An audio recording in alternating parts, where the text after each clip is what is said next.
حي على الفلاح.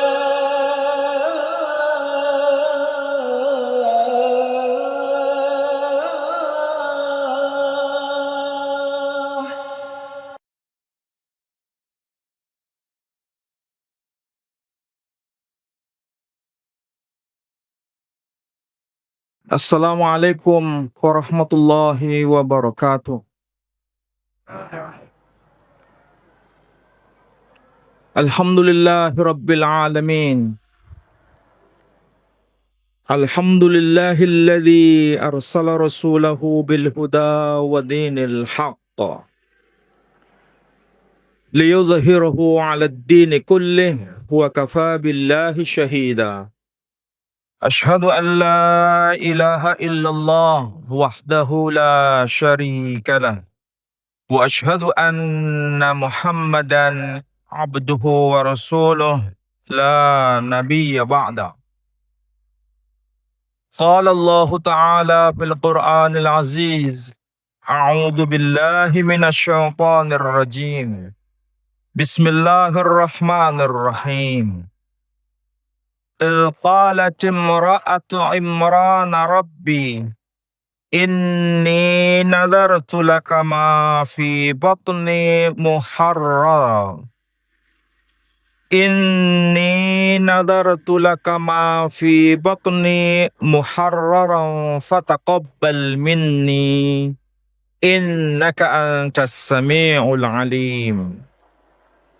Shadaqallahul azim. Bapak Ibu, saudara-saudara sekalian, alhamdulillah kita panjatkan pujian dan syukur kita kehadirat Allah Subhanahu wa taala. Siang ini kita bisa mentadabbur ayat Allah yang termaktub di dalam surah Ali Imran. Surah urutan ketiga, ayat yang ke-35. Ada 3 hal penting yang patut kita cermati di ayat ini. Kalau kita terjemahkan ayat ini bermakna demikian. Qalat imra'atu Imran. Ingatlah tatkala telah berkata istri Imran, Rabbi, wahai ya Rabb, inni nadartu laka. Sesungguhnya aku telah bernadar semata-mata hanya untuk engkau, ma fi batni, apa yang ada pada buah rahimku, muharrara, sebagai pelayan suci di Baitul Maqdis. Fataqabbal minni, maka terimalah nadarku, innaka, sesungguhnya engkau, antas sami'ul alim, engkau Tuhan yang maha mendengar lagi maha mengetahui. Poin yang penting di ayat ini, yang pertama, sebagai seorang mukmin, orang yang beriman, seharusnya segala sesuatu harus tujuannya adalah investasi akhirat, bukan investasi dunia. Kalau seorang mukmin tujuan hidupnya hanya untuk investasi akhirat, maka itulah yang Allah sampaikan melalui Al-Quran ini. Manusia pada umumnya terbelah 2. Ada yang tujuannya investasi dunia, ada yang tujuannya investasi akhirat. Kalau kita investasi akhirat, dunia akan ngikut. Tapi kalau kita investasi dunia, maka akhirat tidak akan ikut. Itulah sebabnya kita belajar dari tokoh manusia perempuan, istri Imran, yang dalam Al-Quran nama itu tidak disebutkan secara sharih, secara literal tidak disebutkan. Tapi dalam kitab-kitab tafsir, istri Imran itu disebutkan namanya. Tidak ada perselisihan di antara para ulama bahwa wanita perempuan yang dimaksud ini bernama Sayyidah Hannah. Dalam tradisi non-muslim, Sayyidah Hannah dikenal dengan sebutan Santa Ana. Jadi saudara kita, Katolik maupun Protestan menyebutnya Santa Ana, itu bahasa Latin. Sedangkan dalam bahasa Arab disebut Sayyidah Hannah. Dan kita lihat Sayyidah Hannah orientasi hidupnya hanya untuk Allah. Dan kita lihat redaksi ayat Quran ini disebutkan, Inni nadartu laka ma fi botni muharrara. Apa yang ada pada buah rahimku sebagai pelayan suci di rumah Allah. Ini tindakan yang benar.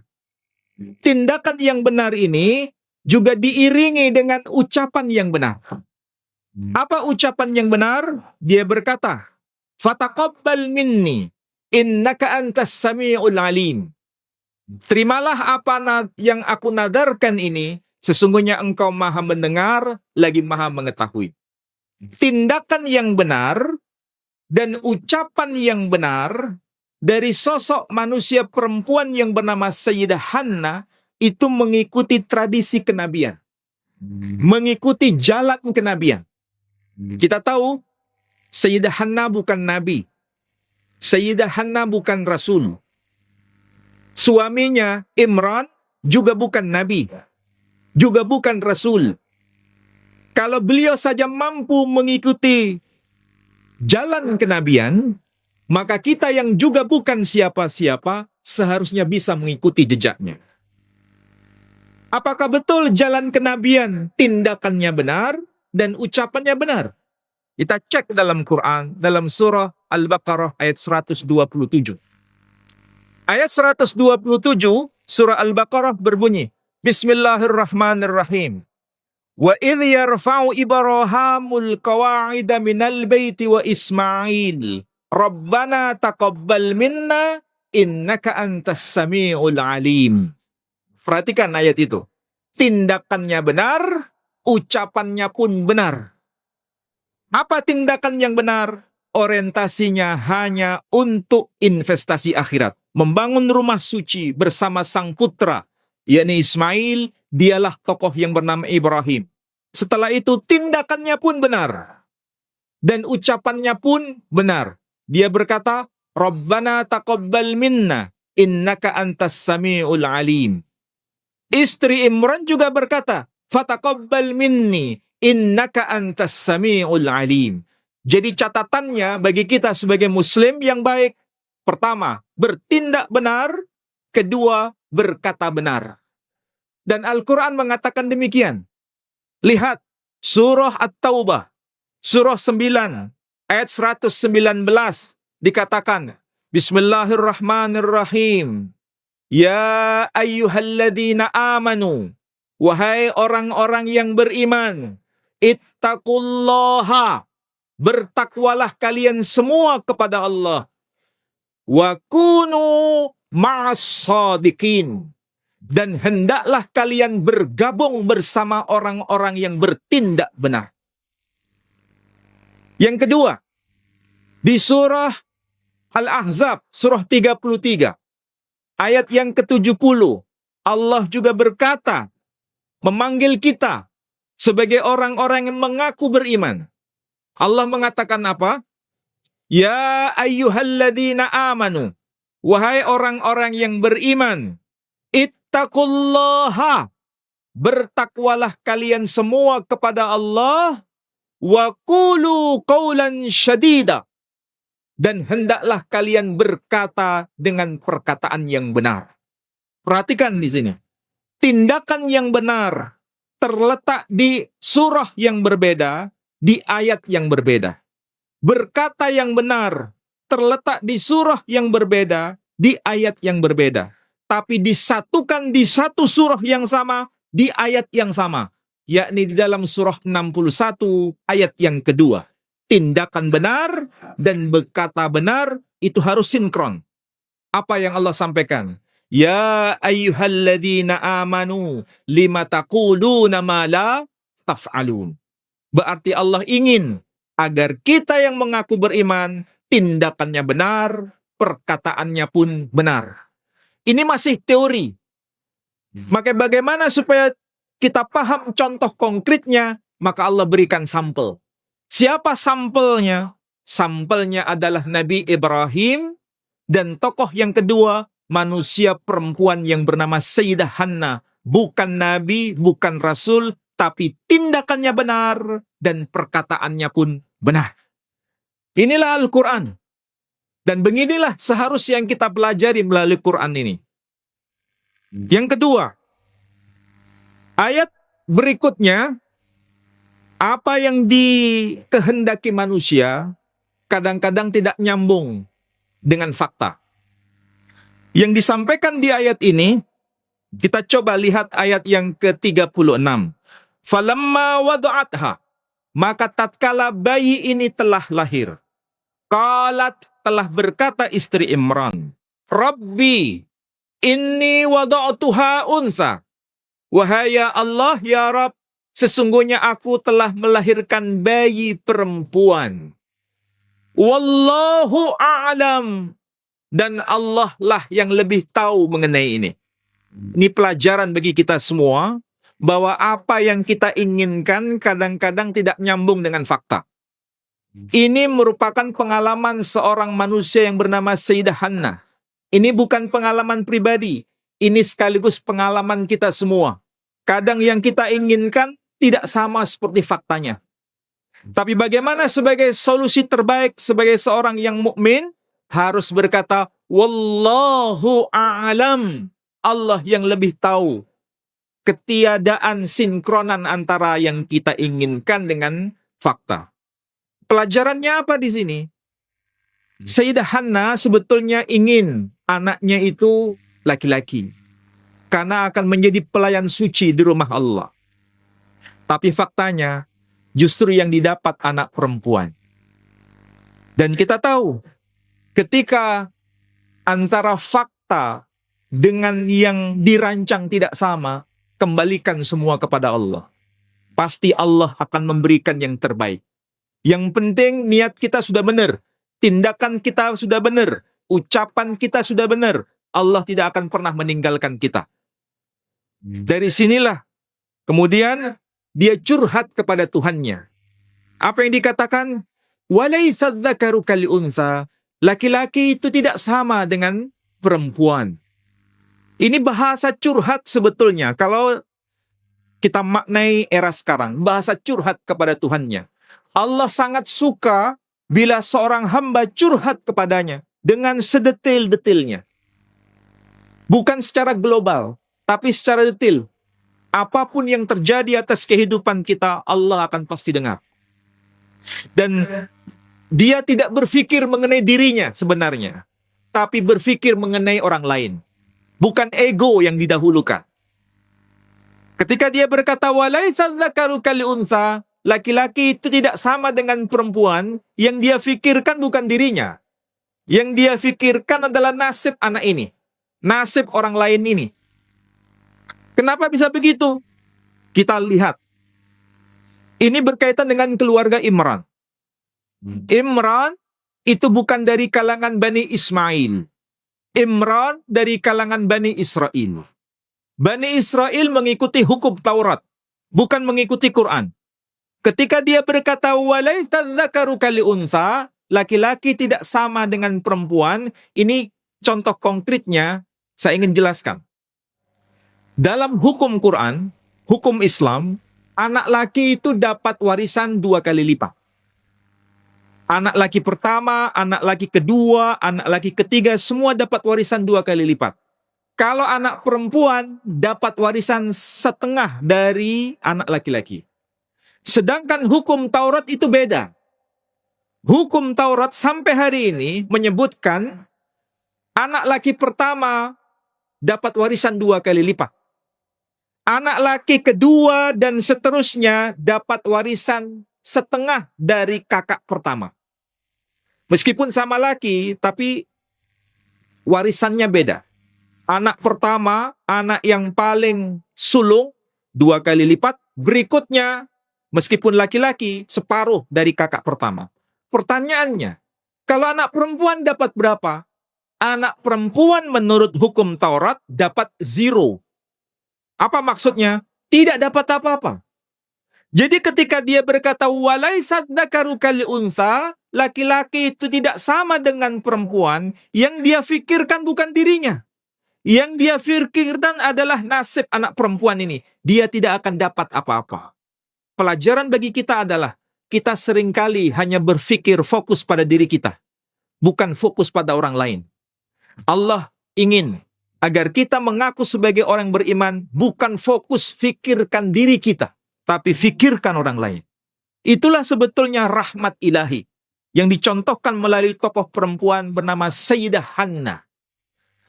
Makanya dia berkata, "Walaisa dzakaru kal untha." Dia berpikir nasib anak perempuan ini. Kemudian dia berkata, "Wa inni sammaituha Maryam." Dan sesungguhnya aku memberi nama bayi perempuan ini dengan nama Maryam. Kita sering dengar nama Maryam, tapi seringkali kita tidak mengerti apa maksud dari nama ini.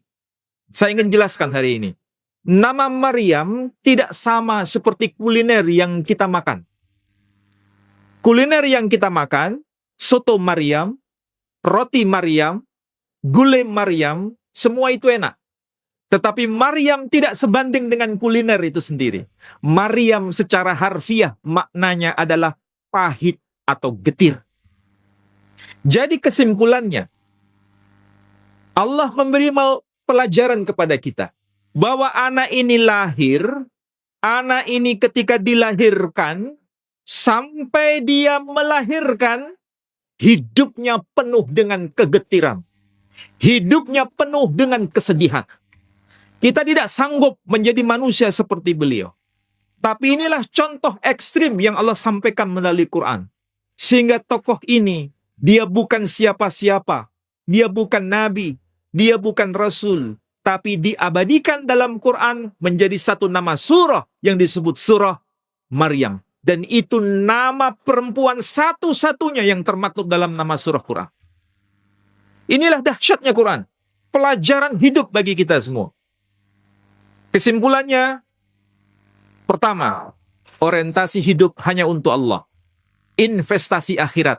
Jangan investasi dunia. Inilah tindakan yang benar. Setelah itu, berkata yang benar. Perkataan yang benar. Ini semua mengikuti teladan kenabian. Berikutnya, kalau kita mengalami sesuatu yang tidak sama seperti yang kita impikan, baik dalam bisnis, baik dalam keluarga, atau dalam apapun, biasanya itu terjadi atas kehidupan kita. Semua serahkan hanya kepada Allah. Dengan bahasa sederhana di sini mengatakan, Wallahu a'lam. Allah yang lebih tahu. Dan boleh kita curhat kepada Allah. Curhatan kepada Allah itu sah.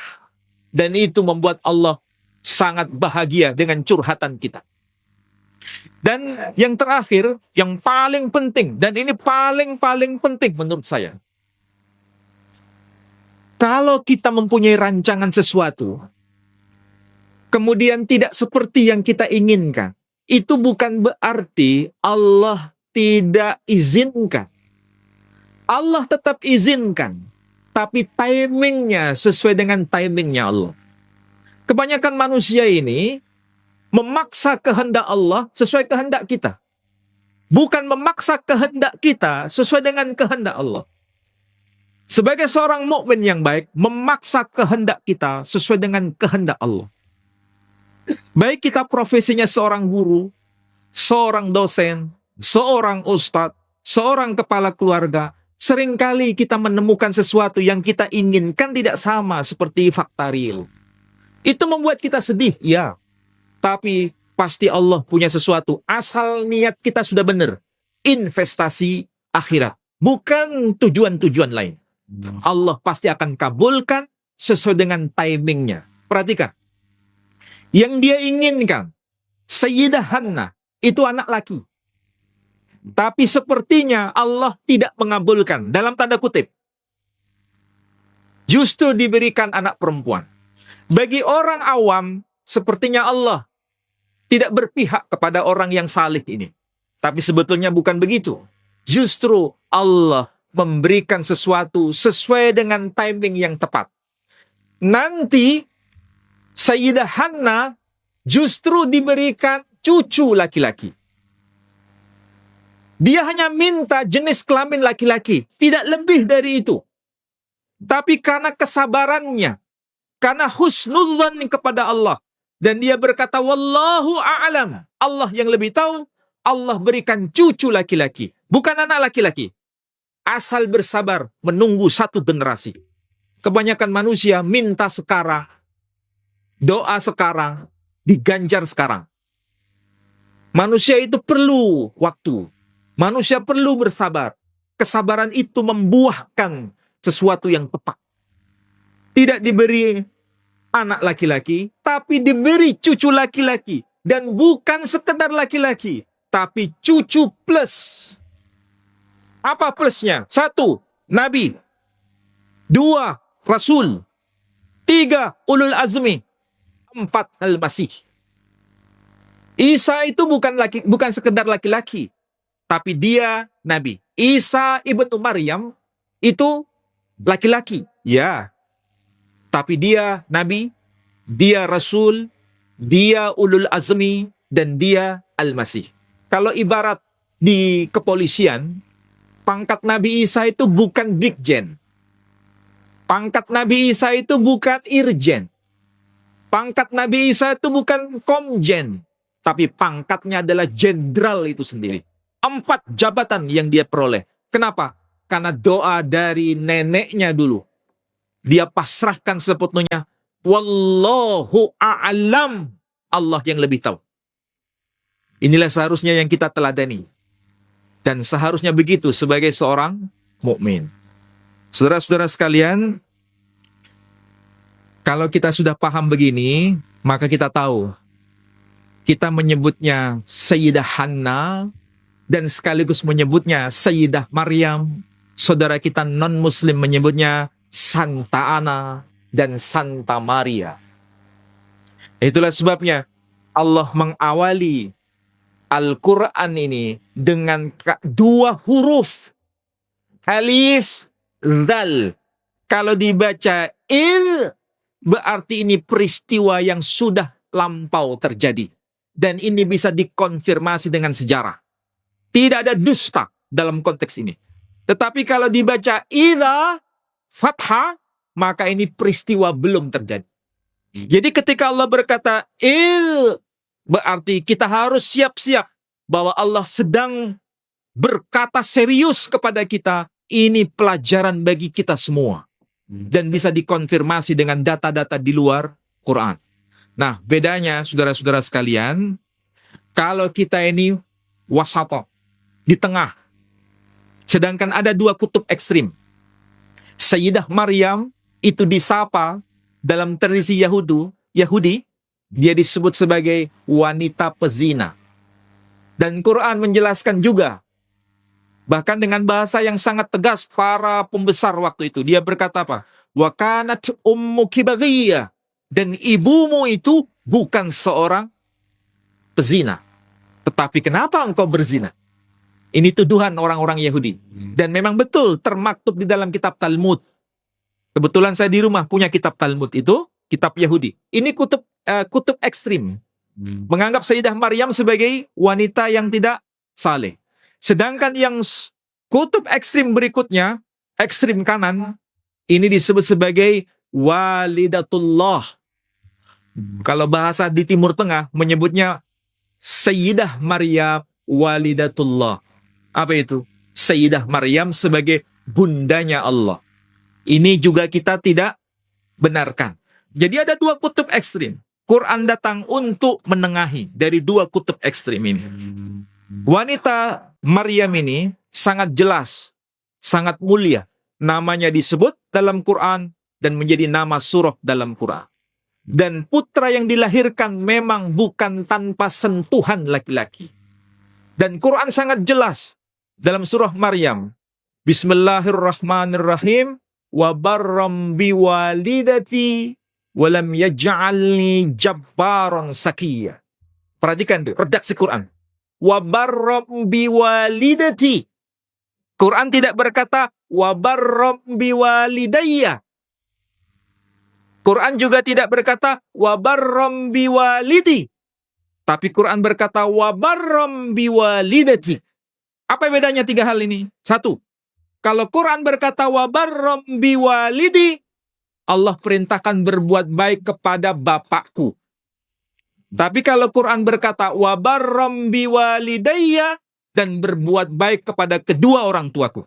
Tapi Quran berkata wa barram biwalidati, dan Allah perintahkan untuk berbuat baik kepada ibuku. Berarti ini jelas dia adalah putra dari seorang perempuan tanpa sentuhan laki-laki. Quran redaksi sangat jelas, sangat penuh makna. Hanya saja kita tidak ngeh. Dengan cara demikian, mudah-mudahan kita bisa mengubah cara hidup kita, memandang ini sesuatu yang paling bernilai dengan kacamata Quran. Yang paling akhir, kita nggak banyak waktu. Saudara-saudara kita, bulan ini ada perbedaan pendapat dalam merayakan Natal. Natal itu bahasa Latin. Kalau bahasa Arabnya, ya sama dengan Maulid. Bahasa Arabnya itu sama dengan Maulid. Makanya di Timur Tengah, orang-orang Kristen Arab tidak menyebut Natal, tapi menyebut Idul Milad. Artinya hari raya kelahiran. Idul Milad al-Masih. Itu di Timur Tengah. Saudara kita yang Katolik, Protestan, merayakan Natal itu tanggal 25 Desember. Sedangkan orang-orang Kristen Ortodok tidak mau merayakan tanggal 25 Desember, tapi merayakannya tanggal 7 Januari. Tapi masalahnya, mereka berbeda pendapat. 25 Desember dengan 7 Januari itu jaraknya 2 minggu. Perbedaannya itu begitu tajam, tapi mereka perkecil. Tidak sampai terdengar di medsos. Bahkan malaikat pun tidak dengar. Tapi kalau kita merayakan Idul Fitri beda 1 hari, medsos luar biasa beritanya, bahkan malaikat pun dengar. Jadi ini pelajaran bagi kita. Mereka non-muslim, perkara besar diperkecil. Kita sebaliknya, perkara kecil diperbesar. Maka jangan contoh hal kayak begini. Seharusnya perbedaan besar diperkecil. Jangan perbedaan kecil diperbesar. Lihat itu saudara kita non-muslim. Beda hari raya 2 minggu, tapi nggak ada itu sorak-sorai di medsos. Seharusnya kita juga begitu nanti. Kalau perlu, kalau beda cuma 1 hari, yang merayakan besok, ikut gelar tikar hari ini. Yang merayakan hari ini, ikut gelar tikar besok. Seharusnya begitu seorang muslim. Dan itulah yang harus kita hidupkan. Begitulah seharusnya sebagai seorang mukmin yang betul-betul istiqomah dalam menjalin ukhuwah Islamiyah. Saya kira demikian, mudah-mudahan manfaat bagi saudara-saudara sekalian. Saya tutup dengan doa penutup majelis. Subhanakallahumma wa bihamdika asyhadu an la ilaha illa anta astaghfiruka wa atubu ilaik. Wassalamualaikum warahmatullahi wabarakatuh.